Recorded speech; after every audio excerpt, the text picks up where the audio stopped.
Hello everyone, कशा आहात तुम्ही सगळे? मजेत ना? तर पुन्हा एकदा आपल्या नवीन व्लॉगमध्ये तुमच्या सगळ्यांचं खूप खूप स्वागत आहे. सकाळी पाहिलं की माझ्या झाडांची जी माती आहे ना, काहींचे रूट्स असे दिसायला लागलेले आणि म्हणजेच मातीच्या वरती यायला लागलेले होते.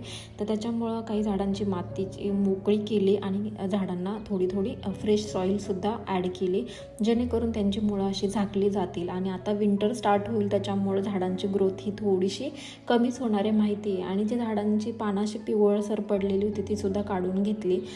थोडंफार वेळ द्यावा लागतो या गोष्टींना, तरच व्यवस्थित मेंटेन ठेवता येतात खरं तर झाडं.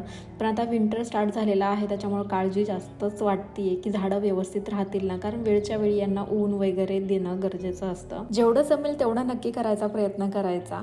तर अवनीला घेऊन घरासमोरच्याच प्लेग्राऊंडवरती मी खेळायला घेऊन गेलेले होते. तर इथं आता ऑटम सीझन सुरू झाला आहे, त्याच्यामुळं झाडांची जी पानं आहे ना ती आता चेंज होऊ लागलेली आहे. कधी रेड, येलो, ऑरेंज या शेडमध्ये ती इतकी सुंदर दिसतात ना, आणि अशी खाली पडलेली सुद्धा दिसतात, त्याच्यामुळे ते चित्र बघण्यासारखं असतं. तर हे सगळं बघताना पानं गोळा केले वेगवेगळ्या कलरचे आणि एक ॲक्टिव्हिटी आठवली आणि मग आम्ही ते घेऊन आलो घरी.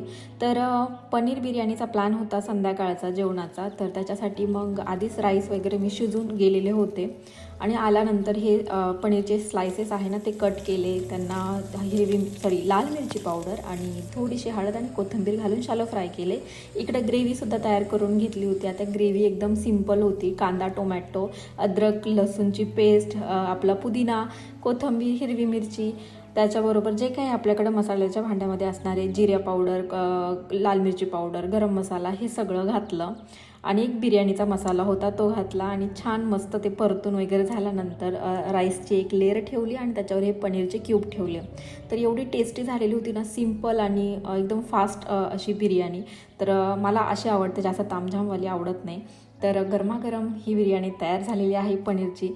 आय होप तुम्हाला आजचा हा सिम्पल आणि पीसफुल असा हा व्लॉग आवडला असेल. आवडला असतं प्लीज लाईक करा, फॉलो करा. तर भेटूया अशा छान एका मिनी व्लॉगमध्ये परत एकदा. तोपर्यंत स्वतःची काळजी घ्या. बाय.